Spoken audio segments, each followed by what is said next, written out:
Tonight, on Film at 11, local businessman Eddie Arkadian has been arrested after violence erupted in a TV studio following the alleged kidnapping of our own Laura Charles. A Harlem pizzeria is sacked after a dispute over a jukebox. And a Chinatown fixture is in trouble with the Chamber of Commerce. We'll tell you why, coming up on Film at 11.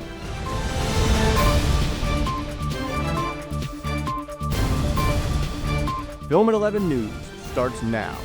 Good evening, I'm Jim Von Richter. Our top story tonight, local businessman Eddie Arkadian is in jail tonight, charged with kidnapping, racketeering, and attempted murder.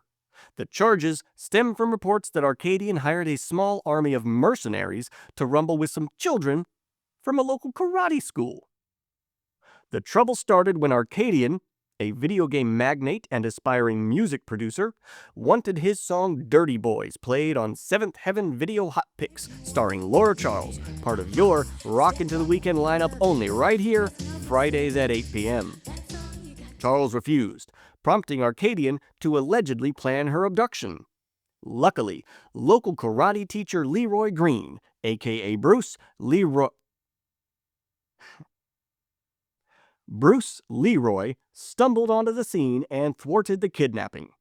Undeterred, however, Arkadian next attempted the abduction again, this time succeeding briefly before again being thwarted by Green. We go now live to my clone who wants more than anything in the world to be me, Film at 11 senior investigative reporter Jim Yeager, who has Mr. Green standing by. Jim? Thank you, Jim. Okay, it seems we are experiencing technical difficulties. We'll check back in with Jim a bit later. In other news this evening, a Harlem restaurateur was victimized earlier this week when his eatery, Daddy Green's Pizza, was vandalized and looted after a disagreement over a jukebox. When reached for comment, the owner of the establishment told us he did not know the identity of the vandals and likely would not tell us if he did. Turning now to business news, Chinatown fixture Sum Dum Goy fortune cookies is in hot water with the Chamber of Commerce tonight after it received an anonymous tip that fabled owner and mystic Sum Dum Goy was, in fact, a computer. A source in the chamber tells us the whistleblower first became suspicious upon opening a cookie bearing the fortune, Error 404, Wisdom Not Found. No word yet on whether this affects the veracity of previous fortunes. Officials from the Central Park Zoo are searching for a missing aquatic exhibit this week. Described as a cross between a mogwai and a gremlin, it's a furry creature, about the size of a basketball, that lives underwater and really likes beef for some reason. When reached for comment, a spokesperson for the zoo said, "There's really no danger as long as you keep your head, arms, other extremities, small children, and healthy pets outside the tank at all times." Always good advice there. Next, 11's got your 6. Violence, breakdancing, and other outlaw behavior at this once great city's movie theaters. It is an affront to common decency, and it must stop. Late-breaking details on our lead story now. Following the 2 failed attempts, Arkadian allegedly kidnapped Charles a 3rd time. Wait, 3 times? Really? Can we get this woman a can of mace and a situational awareness pamphlet? Wait, what's that? Misogyny, victim blaming, patriarchy. Right, got it. On behalf of myself and the Film at 11 news team, I'd like to apologize for my recent off-the-cuff remarks about situational awareness. They were taken out of context and do not reflect who I truly am. We go now to senior investigative reporter Jim Yeager with details on this evolving story. Jim? Thank you, Jim. Some would say Eddie Arkadian has it all. Beautiful women, a team of yes men, a video arcade empire, and a suspiciously convenient name. But police are saying that wasn't enough. He wanted more. Dreaming of becoming a music producer, he recorded 2 songs with then-girlfriend Angela Veraco. To publicize his new venture, he sent an accomplice known only as JJ to Seventh Heaven Studios to convince Laura Charles to play his music videos on the air. Security footage reveals that JJ told Charles, "Eddie Arcadian is a very heavy dude who wants to have this videotape played in the worst kind of way," adding, "He'll slit my throat if you don't do this for me." Charles refused, and JJ was never heard from again. Meanwhile, Arcadian sent his personal security detail to abduct her. But that is when they met the fists of fury of local karate expert Leroy Green, known to his friends as Bruce Leroy. Eyewitnesses report that once this dragon entered the chat, the only game Arcadian's henchmen were playing was a game of death. But for Arcadian, it was far from game over. He next employed amateur boxer Rock the Great White Hopeless to attempt the abduction a second time, this time successfully. Sources tell us, however, that Charles remained polite yet defiant even in captivity, and was eventually rescued again by her Harlem connection, Leroy Green.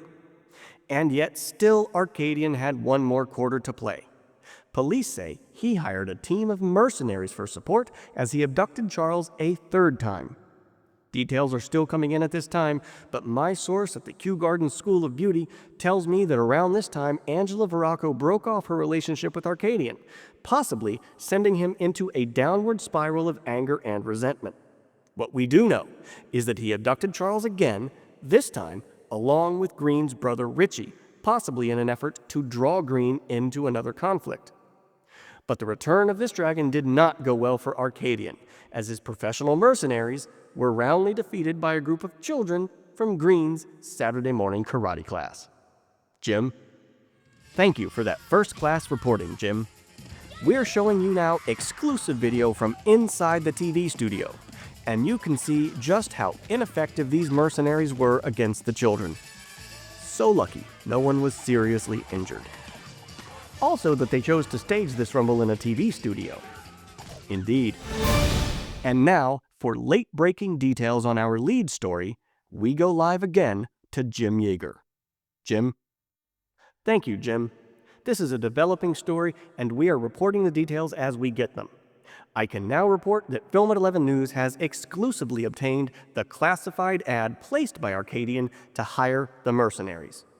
And it's all starting to make sense, Jim. They were explicitly told not to bring firearms and encouraged to cosplay. So you can imagine they're wearing masks and they probably can't see very well. You've dressed up for Halloween, right? You can never see quite right.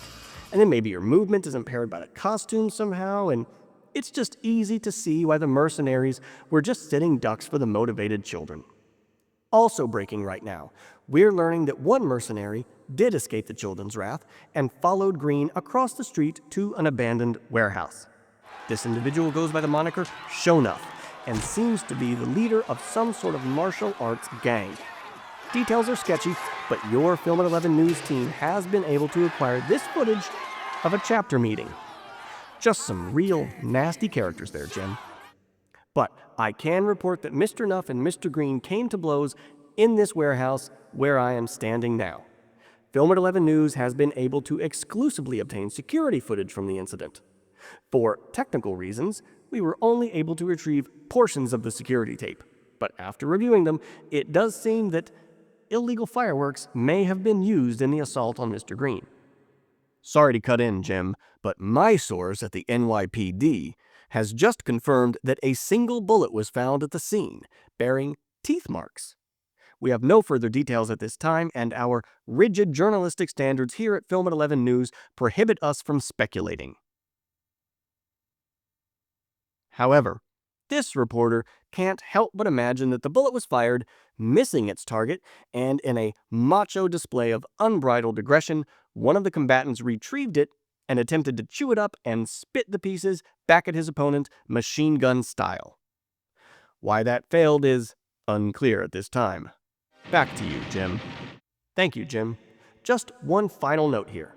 I spoke with Green's brother Richie moments ago, and he said, quote, "He ain't no cornball, he's my brother, and he's the master."